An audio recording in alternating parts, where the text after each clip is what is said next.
The work I'm going to be presented is based in two kind of like parts of my work. One, is part of the transformative change assessment that I'm going to be speaking a little bit more on, and the other part is based in the work that this group on environmental justice have been doing in ICTA in Barcelona. And I don't know if you know about this group, but they have like this huge atlas of environmental conflicts, and they have been working on this atlas for, I don't know, 20 years, and I have collaborated with that on assessing the transformative potential of social environmental movements, and this is the part that I'm going to be presenting today. So when preparing this, I had here the slide of the planetary boundaries, and I took it out because you have seen it in every single presentation. So I just thought, okay, it's just enough to remind people that we live in a time of polycrisis. In the assessment, we use this wording, although I think the governments don't like it, but there are these interconnected crises, right? The climate crisis, the social crisis, the biodiversity crisis, they are interconnected. They are destroying the potential for a good life in the future for us and for other non-humans. And many people or many organizations, including governments who have approved the transformative change assessment, and this includes like 150 governments in the world, are thinking on on the need for transformative change, right? So we don't need, these are words, right? I mean, I don't know how deep this transformative change will go, but at least there is on the table. And then when they say transformative change, what is this, no? And transformative change was defined by the ICTA global assessment as this fundamental system-wide reorganization, and that should include the technological, the economic, and the social, right? And it should include how we organize ourselves, what are our goals, what are our values, right? So it's a change that it goes beyond small changes or incremental changes. Is a change in the system, in the values, in the economic, in the governance, everything, no? And and developing or unpacking this a little bit more. So it has to go beyond addressing the symptoms. I mean, in the context that I'm talking is more transformative change for biodiversity, right? So so we talk about going beyond the symptoms of environmental change. So it's not about making new protected areas, because you can do a new protected area, but the drivers of change go beyond specific destruction of an area, no? It has to do with our consumption pattern, with the way in which we relate to nature, as Guntra was telling us yesterday, no? Like we think we are above. So it has to go beyond the symptoms. It has to go across multiple spheres. So it has to be a change in the individual, in the structures, in the economic, no? In the system, in the governance system, in the technology, and it has to be dynamic, right? So it's not a change that you do now and then it's fixed and we are all happy ever after. No, like you do this change and then you have to keep monitoring, evaluating, rechanging and adjusting, right? So this is a little bit the idea of the transformative change, and then this was kind of like approved in plenary by 150 countries in the IPBES. For those of you who are not familiar with the IPBES, it's kind of like the IPCC, but for biodiversity, right? So it's kind of like an intergovernmental platform that brings together 150 countries, and then they commission these reports to scientists. So for this specific case, they commissioned this report on transformative change, assess what are the options we have for transformative change. And we are like 100 authors that have been working on this assessment. It's going to be presented in Namibia in 2 weeks, and we have like 150 governments there, and we're going to have to convince them that this is our chance. This is like, I mean, we need it. It's like it has to be done. So the work I'm going to be presenting now, it's in the context of the work we have done with this team, right? And the main objective of this call for transformative change that governments ask the IPBES and the scientists in IPBES to do it was to say, how do you actually do a change that it's system-wide, that changes the person, the technology, the consumption pattern, the governance? How do you do that? So that was our task. I'm not going to be telling, other than the results are still not approved, so we cannot, still do them. But look forward, after 18th of December, it's going to be out, hopefully, they approve it. But I'm going to be talking a little bit of some of the ideas and some specific results and social movements. So one of the ideas in this transformative change is that everyone has a role. So it's not the governments who have to do the change, it's not the individuals doing their own recycling, it's not the companies, no?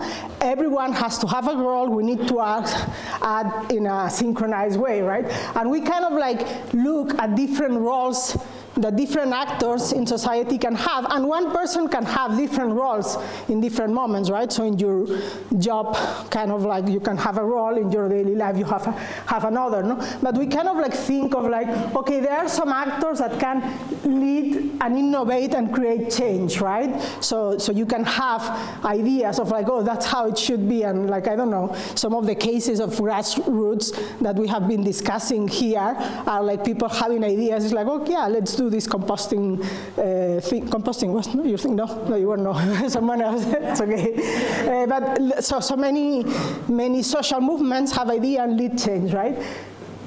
Others can have a role in adopting change. You can just someone have this super cool idea, I don't know, solar panels, no, not that solar panels are the solution, but maybe it's, so you have a new technology, a new practice, you just now decide to go bicycle to your job, so that's adopting some of the changes. You can raise awareness, that's a role that it's more for the communication, but it's also depends for us as a researcher, where are we focusing, no? For me, one of the keys on doing this work is I'm not working for the governments anymore. I'm going to be working for civil society, no? Because I want to raise awareness of the many things civil society is doing, no? So communicating, educating, unlocking change, that's another role, and this probably goes more for the public sector, no? Making changes, or yesterday, I think Colleen was talking about you do the bike line, no? So by doing the bike line, you unlock the possibility of many people to actually use their bikes, right? So, but this has to be done. Well, this is easier done at some levels or for some actors than for others. And then influencing power for actors to create change, no, right? So if you are in a position to do so. So basically, there are all these roles, and I want to present that because we need to think, we need to open our minds to the many possibilities, no, and not stay there waiting for the government to put the bike lines. Okay, maybe the municipality has not put the bike lines, but I can be raising awareness and say, no, in Montpellier they are doing this, or no, so you could be doing other of these actions.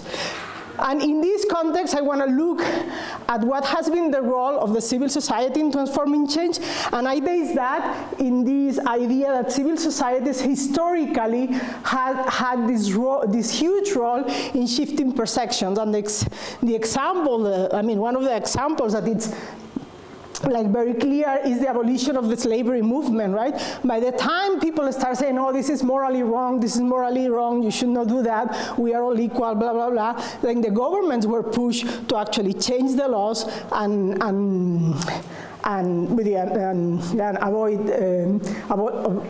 do the abolition of slavery, right? So there is a historical role of the social movement in innovating, in creating change, and in influencing other actors to implement this change. So they have, in the system literature, they call this leverage power, right? So with all this in mind, we wanted to analyze the global, how the socio-environmental movement has this potential, or not, this potential to transform.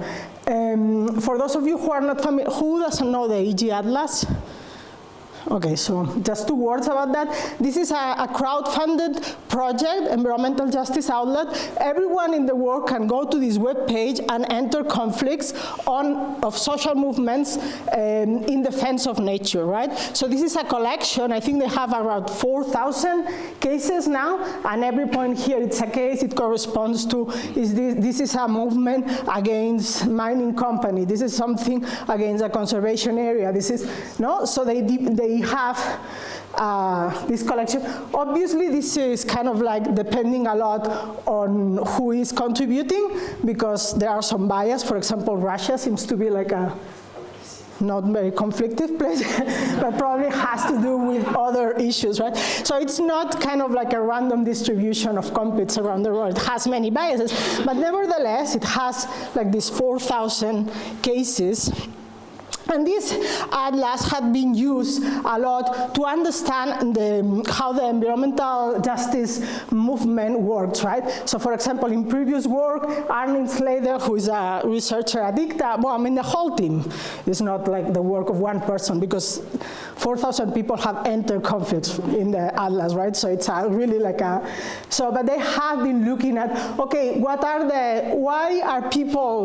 these movements composed of? So it's conflicts against mining, against energy, against the protected areas, against waste management, nuclear power. So you could see what is the distribution of conflicts. You could also, so in the atlas, they also ask what's the outcome of these conflicts, and there is a big focus on violence and assassination. So they have like this report of how many people have been killed. That when you put that with, what's the name of this organization that looks at the assassinations? There is this organization that it's looking at environmental conflict, environmental defenders assassinations. No, I don't remember. The name will come back to me, but there is like every year, or let's put it that way, every 3 days, one indigenous person dies in the world because the defense of nature.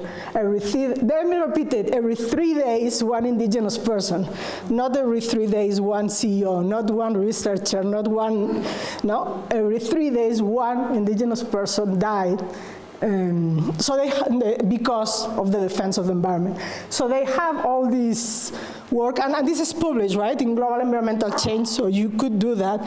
They have been looking also at how these conflicts occur in different income regions. So one of the interesting things here is that they occur in all the income regions. So it's not something that only happens in the Amazons or in the Congo, right? It's happening even in high income countries, although maybe. Yeah, I mean, the numbers are not really significant for the reason I said before, right? I mean, it depends on who is reporting. Although the type of conflicts, whether it comes from biomass, from mining, changes a little bit depending on the country.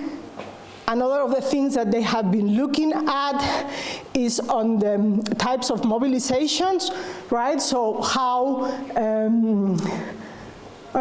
these are the actors. Who is doing these mobilizations? So it's local organizations, social movements, right? Indigenous peoples, farmers, fishers. So you can go, I mean, I don't want to go into all these details. I'm just showing kind of like the different possibilities that are there. And one of the interesting things is that environmental defenders are usually these self-organized groups, although they have all these connections to the outside world, but they also are very self-organized.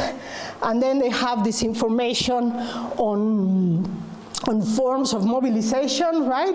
And here, so the main point that they want to make is that these are largely non-violent forms of protest. So most of the forms of mobilizations are here.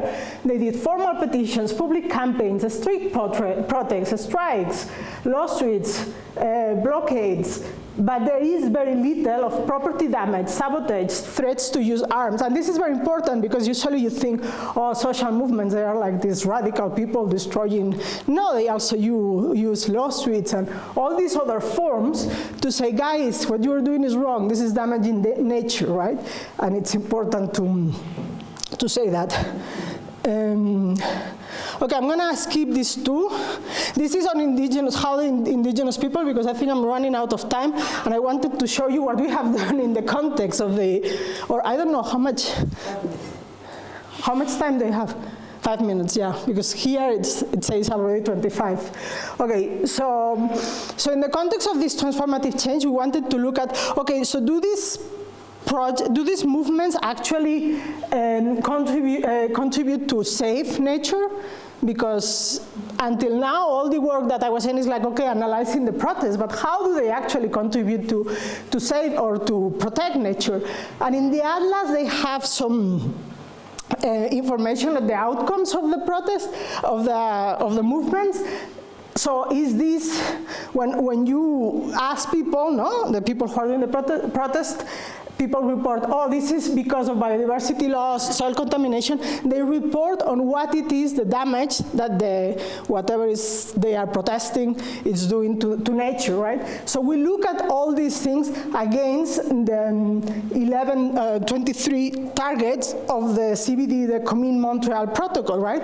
And we found that these protests are mostly in defense of biodiversity loss, soil contamination, landscape degradation. So basically this table is what it's showing is like, where are the local movements contributing, no? And what they are contributing is mostly to area-based, place-based conservation of the spaces where people are living. So it's not like big structural changes, but on the places they are looking at. And then we wanted to analyze, okay, so are these movement, I mean, is there any pattern in all these movements? And we kind of like use some clustering analysis to look at these 2,000 conflicts, looking at their outcomes, right? So there are conflicts that end up mostly with positive outcomes in the sense of like, they help to strengthen participation, they have successful core decisions, they manage that the project that was going to be done was canceled, they are able to negotiate alternative solutions, right? So all these are different outcomes that projects have. But some projects also end up in repression, criminalization, corruption, violence, assassination. So these are also like negative outcomes. And some of the projects have pending outcomes, right? Because there is still no. So we look at those and we clusters, and we see there are like three very different clusters. There are many, I think this is like about 800 conflicts that mostly have negative outcomes or regressive outcomes, violence, repression. No? Most of them have like what we call this progressive outcomes. So they are actually contributing, improving the state of nature because they have all these positive outcomes that are going to help. And then there are like all these other ones that have these still unresolved outcomes. And then on there we have gone into looking, what we are looking now is there any differentiation in how these clusters, how these movements are in the world, right? So you see that progressive outcomes are mostly clusters in Europe and in Oceania, but they are very little of those in Africa. The regressive outcomes are more common in Africa and America and in Asia, right? So you could play a little bit in looking where are the different outcomes. You could look at how those have evolved through time. Here you have like an evolution through time with the absolute number, which basically tells you that at this moment, the project has a lot of money, so they could mobilize more people to enter data. So in itself, it's not interesting, but if you look at relative numbers, right, you could check some patterns, right? The unresolved outcomes are growing over time, and this is just a function of the fact that these are conflicts that started more recently and still don't have the outcomes, but the others too seem to be finishing. We are looking at how these conflicts, the regressive, progressive, and unresolved, distribute across different kind of like the activities, no? Are they protesting against them, mining, agricultural, fossil fuels mining, no? So you can have this distribution. Looking at that, I just want to get to the main findings and so basically. This work tells us that yes, socio-environmental mobilizations are contesting threats that, I mean, they are contributing to achieve the CVD goals or targets. There are many conflicts that actually result in these progressive outcomes. They are just helping, but there are many that are resulting in regressive outcomes or that are not resolved, and that they are distributed differently, geographical and temporal and sectoral distribution. I haven't gone a lot into that, but with that you could look at your own region, what's happening, no? And you could do like a more in-depth analysis. So with this thinking and in the thinking of the transformative change, is like, okay, how can we actually, if these movements are contributing, how can we actually help or leverage them so they contribute more, right? And in the framework of the transformative change and in the framework of this system thinking, they talk about these leverage points, right? So it's something that you just like, I think Iona was talking yesterday about this same idea, no? It's a small change that you apply in the systems and that produce a big change. But in the context of the poly-crisis, maybe we should move from leverage point to pulleys, no? I mean, we don't need like one point, we need like many points of interventions, and even we need like this many pulleys all over the way. So just to go back to this table that I got at the end, I would like to start thinking, okay, how different actors in societies can take some of these different roles to help pulley or to help leverage the role of environmental movements, right? And you could think, okay, civil society can just do what they are doing, no? Do more movements, get organized. That's the last slide. Get organized and promote change. The public sector could protect environmental defenders that are dying all the time. They could develop laws, so companies have to actually do something about that, right? They could implement the rights of indigenous people. The private sector could change their business model, right? And the communication sector could be talking more about what the indigenous and the social movements are doing, right? So, I mean, the whole idea, these are not like an exhaustive list, but this is just this idea of thinking how, when there is something that it's working, and I think it goes back to the idea of who was talking about the cracks yesterday. So when there is something that it's working, how we actually, what can be our role in many of these to actually lever or pulley this to achieve or to promote change? Sorry, I went a little bit over time, but thank you.